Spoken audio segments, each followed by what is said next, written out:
In 2009, a 24-year-old woman named Rachel Monroe set out to climb Mount Kilimanjaro, Africa's highest peak and one of the most iconic treks in the world. She was young, full of life, and chasing a dream she'd talked about since she was a teenager.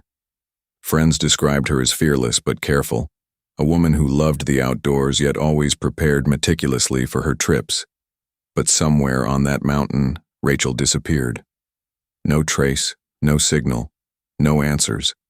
For 7 agonizing years, her family begged for closure while authorities searched and came up empty. And then, in 2016, 2 hikers on a little-used trail stumbled upon something that made their blood run cold. Rachel's hiking bag, still intact, lying where no one had ever thought to look. What they found inside it would unravel one of the most haunting mysteries in Kilimanjaro's history. Rachel wasn't reckless. She had trained for months before her climb, hitting the trails near her Colorado hometown and pushing herself to handle both altitude and endurance. She wasn't a tourist who had decided to climb Kilimanjaro on a whim. She was ready. Her plan was to summit via the Machame Road, one of the most scenic yet challenging paths up the mountain, known for its steep ascents and breathtaking views. She kept in touch with her parents by email before the trip, promising them daily updates through her guide service. Her last message, sent from Moshi, Tanzania, read, "Tomorrow it begins. Don't worry, I'll be careful." That was the last anyone heard from her. On the morning of August 12, 2009, Rachel set out with a small group of trekkers and local guides.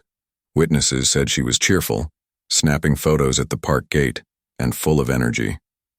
For the first day, everything went according to plan. But by day 2, when the group reached Shira Camp at over 11,000 feet, Rachel was gone. The guides claimed she left her tent early in the morning, saying she wanted to get a head start on the day's trek. They never saw her again. Panic spread quickly.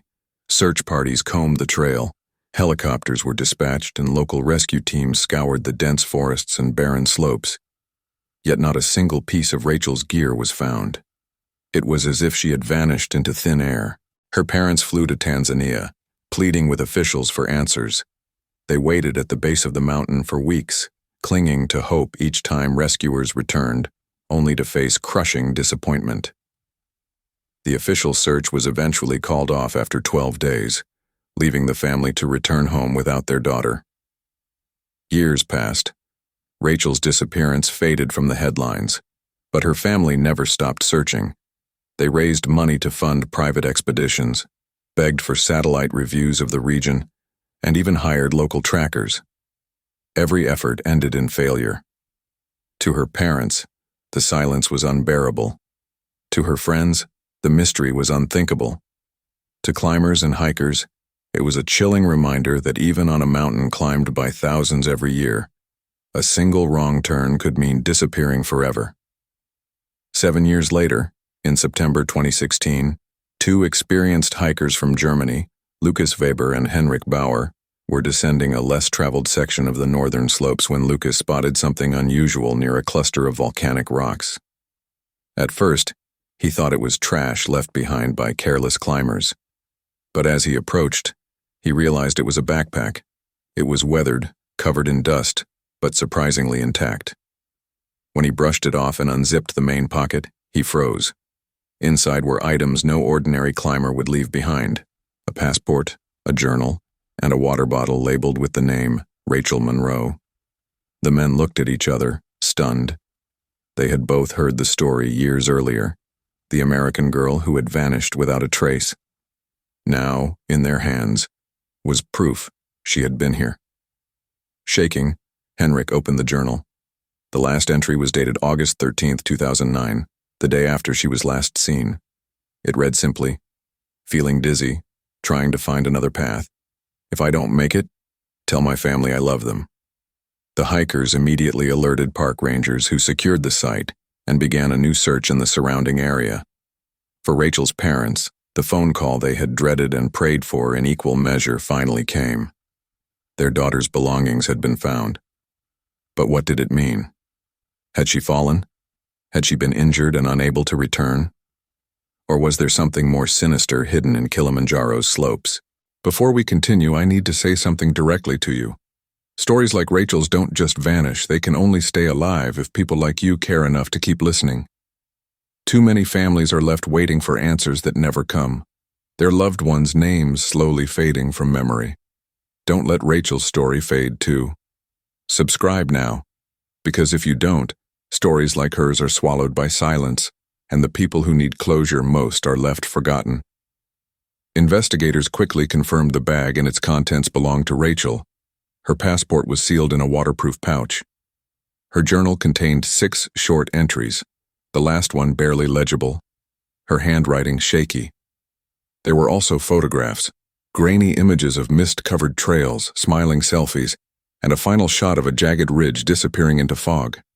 But what struck investigators most was the location of the discovery. The northern slopes of Kilimanjaro were nowhere near the Machame route Rachel had started on. How had she ended up there? And why had no one searched this section back in 2009? As forensic teams scoured the area, more questions than answers emerged. There were no human remains near the bag, no clear signs of a fall or struggle. But the placement of the pack suggested it had been set down deliberately, not dropped. Had Rachel been trying to lighten her load? Was she too weak to carry on? Or had someone else placed it there? For Rachel's family, the discovery reignited hope and fear. Hope that her final days were not as lonely as they had imagined, that perhaps she had left clues still waiting to be found. Fear that they might never truly know what happened, even after 7 long years. And as news spread across the world, hikers everywhere began to ask the same chilling question. If someone like Rachel, prepared, careful, experienced, could vanish so completely, what chance did anyone have? The recovery of Rachel Monroe's hiking bag sent shockwaves through both the international climbing community and her grieving family back in Colorado. News outlets across the globe picked up the story, calling it the most haunting clue ever found on Kilimanjaro. For years, the Monroe family had been told that Rachel likely perished quickly and that nothing more would ever surface. Yet now, they had tangible proof that she had made it at least a day beyond when her group last saw her. This single discovery changed everything. Within 48 hours of Lucas Weber and Henrik Bauer turning over the backpack, a team of Tanzanian rangers and international search specialists returned to the site. The conditions were harsh. The northern slopes were steep, rocky, and veiled in mist. Unlike the more popular trails, this area was rarely traveled with little infrastructure to aid search teams. But the urgency was palpable. If Rachel had left her pack there, she must have continued on foot, possibly weakened and disoriented, leaving behind the very supplies she needed to survive. The journal entries inside the pack became a roadmap for investigators. The final lines, shaky and desperate, suggested Rachel had been suffering from altitude sickness, headaches, dizziness, and confusion that plague climbers above 12,000 feet. Yet something didn't add up. Climbers suffering severe altitude sickness usually descend, seeking lower elevation for relief. Rachel's bag was found further up a steep northern slope, far from her intended route. Had she been so disoriented she'd wandered in the wrong direction? Or had someone led her there? Forensic analysts pored over the items in her bag. Soil samples clung to the seams, and water stains suggested it had endured years of seasonal rains. Yet much of the interior was remarkably preserved, shielded by the waterproofing Rachel had carefully packed. The photographs on her camera chip provided even more unsettling clues. The last known picture, timestamped just hours before her disappearance, showed a faint outline of a man in the background, a man not listed among the trekkers or guides on her expedition. Authorities couldn't identify him. Was he another hiker who had crossed paths with Rachel, or had he been following her? Meanwhile, Lucas and Henrik struggled to process what they had stumbled upon. They were seasoned hikers, men who had seen injuries and rescues before, but never something like this. Henrik later admitted he didn't sleep for days afterward. He kept hearing Rachel's words from the journal. "If I don't make it, tell my family I love them." He couldn't shake the feeling that fate had chosen him and Lucas to uncover the truth. As the renewed search pressed on, teams expanded their radius from the bag's location, scouring crevices, caves, and gullies where a weakened climber might have taken shelter. On the third day, a small group of rangers discovered fragments of clothing about a half-mile downhill from the bag. The material matched what Rachel had been photographed wearing at the trailhead in 2009. Near the fabric were remnants of a small campfire, charred stones arranged in a circle, long cooled but unmistakable. Rachel had tried to survive. She had stayed alive long enough to attempt warmth, to cling to hope. For her parents, hearing this was devastating yet strangely comforting. She hadn't simply vanished. She had fought, she had tried, and yet no remains were found. It was as if the mountain itself had swallowed her whole. Before I go further, I want to pause here and speak directly to you again. Stories like Rachel's are terrifying, not because they happened on the other side of the world, but because they could happen to anyone who dares to chase a dream. And the most frightening part? Most of these stories are forgotten, erased by time. If you don't hit subscribe right now, you may never hear the truths that matter most, and families like Rachel's risk being silenced forever. Don't scroll past. Do it now, because if you were the one waiting for answers, you'd want the world to keep listening. Back on Kilimanjaro, investigators grew convinced that Rachel had become separated from her group much earlier than previously thought. Witness statements from 2009 were re-examined, and inconsistencies began to surface. Some guides insisted she left early that morning. Others claimed they saw her struggling to keep pace the evening before. There were whispers among porters that she had argued with one of the guides about pacing and safety. Could there have been tension in the group that pushed her to set off alone? Another unsettling detail emerged when reviewing ranger logs from 2009. A solo climber from another group had signed in at Shira Camp around the same time Rachel was last seen. His nationality was listed as unknown, his handwriting hurried and nearly illegible. The logbook listed no exit record for him. Investigators couldn't ignore the possibility that Rachel had encountered this mysterious figure on the trail. Weeks turned into months and the new search effort slowly wound down. Though fragments of her clothing and signs of her survival attempts were recovered, Rachel herself remained missing. The bag and the journal became the only tangible connection to her final days. The Tanzanian authorities eventually declared the renewed search closed, citing the impossibility of combing every inch of the mountain. But Rachel's family refused to accept silence again. They organized a private expedition with independent trackers, determined to follow every lead no matter how small. Among the team was Henrik Bauer, the man who had first found her bag. He said he couldn't leave the mountain knowing Rachel was still out there somewhere. They began by retracing the path from the backpack to the fragments of clothing and the site of the campfire. And that's when they made a discovery that would change everything. Hidden beneath a rocky overhang, shielded from casual view, they found a carefully stacked arrangement of stones. Beneath the pile was a silver locket, tarnished but intact. Inside was a photograph, Rachel with her younger brother, taken months before her climb. The message was clear. Rachel had been here. She had left behind pieces of herself, hoping someone would eventually find them. The discovery reignited global interest in the case. Experts speculated endlessly. Had she succumbed to exposure? Had she tried to descend but been caught in a sudden storm? Or was there a darker truth? That someone had been with her in those final hours? And as questions mounted, so too did the pressure on those listening to her story. Because every time a mystery like this is left unsolved, another family somewhere begins to believe their loved one may never be found. The silver locket changed everything. It wasn't just another fragment scattered by weather or wildlife. This was deliberate. Rachel had placed it there, perhaps as a final act of hope, a marker that someone would one day know she had been alive at that spot. For her parents, the locket was both a treasure and a torment. It proved their daughter had survived longer than anyone had imagined, yet it also underscored the horrifying reality. If she had been alive long enough to carefully hide such a personal item, why had she never been found until now? Forensic analysis of the locket showed no signs of tampering. The photograph inside was faded but intact, preserved by the tight clasp of the silver case. Investigators theorized Rachel had carried it close to her heart, and leaving it behind might have been her way of leaving a message, a trace of herself when she realized her strength was running out. But alongside this heartbreaking symbol, troubling evidence also surfaced. Near the stone pile, trackers found a set of boot prints preserved in hardened soil. They were larger than Rachel's hiking boots, and the stride length indicated a man, taller and heavier than her. The prints were old, likely dating back years, but their direction suggested they had come from the same path Rachel had taken. Who was this person? Was it the unknown climber from the Shira camp logbook, or one of the guides who had gone unaccounted for during the original search?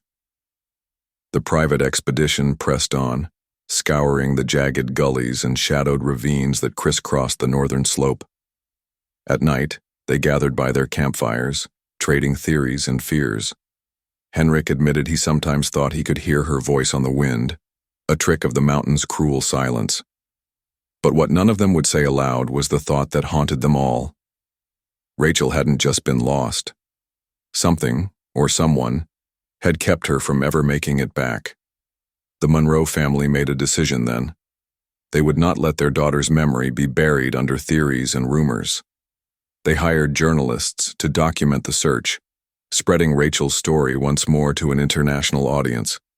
And with that renewed spotlight came more accounts: hikers who remembered seeing a lone woman near a ridge, porters who had heard rumors of a foreigner spotted on trails no official group ever used.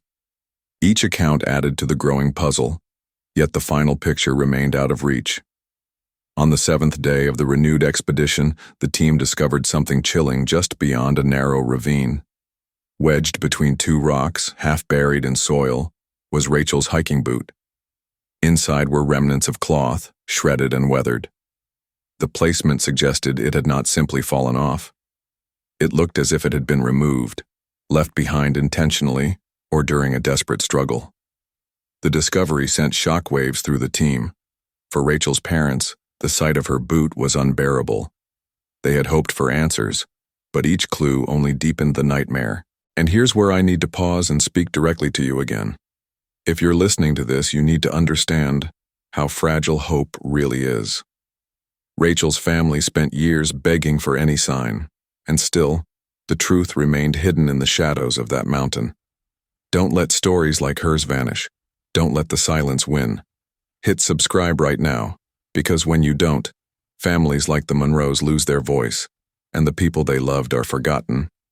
And one day, it could be your story that needs to be told.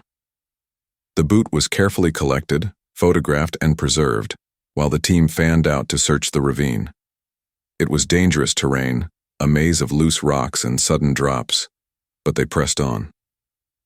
Hours later, Henrik stumbled upon another chilling find, a faded piece of notebook paper wedged into a crevice, shielded from the rain. The handwriting was unmistakable. It was Rachel's. The note was brief, almost frantic, the ink smudged but legible. Cold. So tired. Not sure how much longer. Please, don't forget me. The words cut deep into everyone who read them. Rachel had been alive long enough to know her chances were slipping away. She had begged for the one thing no search team could guarantee, that she wouldn't be forgotten. Armed with this heartbreaking evidence, the private expedition expanded their search yet again. They followed the ravine downward, hoping it might lead to shelter Rachel had sought. But after days of grueling effort, they found nothing more. No remains, no further possessions. Just silence. For her parents, each new clue was both a gift and a curse. They finally knew Rachel hadn't simply vanished without a trace, that she had left behind signs of her fight to survive. But knowing she had been so close to leaving a trail home, yet still lost forever, was almost too much to bear. Meanwhile, theories flourished. Some believed Rachel had been the victim of a tragic accident, weakened by altitude sickness and unable to continue. Others whispered darker suspicions, that the mysterious boot prints meant she hadn't been alone in those final hours, that perhaps her disappearance wasn't just a story of misfortune, but of something much more sinister. The Tanzanian authorities maintained their stance. Without remains, there could be no definitive conclusion. But Rachel's story had already become larger than an official case file. It was a haunting reminder that even on one of the world's most famous mountains, a single misstep, a single wrong decision, could erase a life. And the worst part? The answers might still be there, hidden beneath the rocks and mist of Kilimanjaro, waiting for someone brave enough, or desperate enough, to uncover them. The discovery of Rachel's note was the breaking point for many on the expedition. Some argued they had gone as far as they could, that chasing the truth any deeper into Kilimanjaro's unforgiving terrain would risk more lives. But Henrik Bauer refused to stop.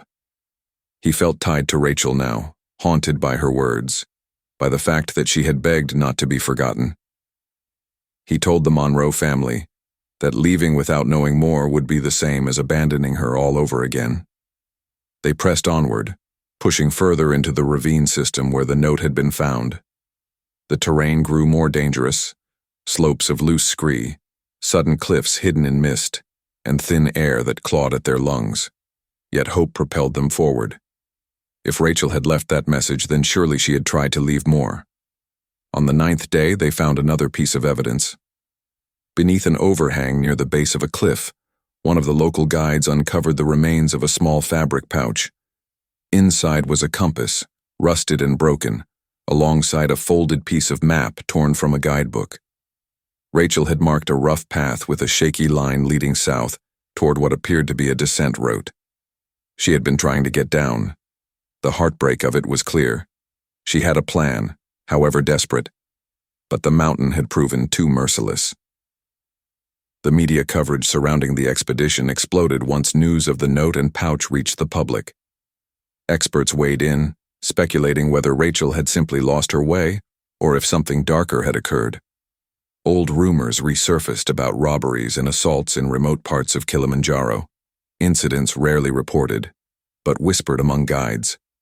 Could Rachel have encountered someone with bad intentions? Or had the mysterious figure in her final photograph been more than coincidence? The Monroe family clung to one truth. Rachel had fought to come home. That knowledge fueled them even as the search dragged on with no sign of her remains. But here's where I need to stop you again, because if you think stories like Rachel's always end with closure, you're dangerously mistaken. Most don't. Most vanish into silence, leaving families with nothing but questions that torment them for decades. If you haven't subscribed yet, ask yourself this.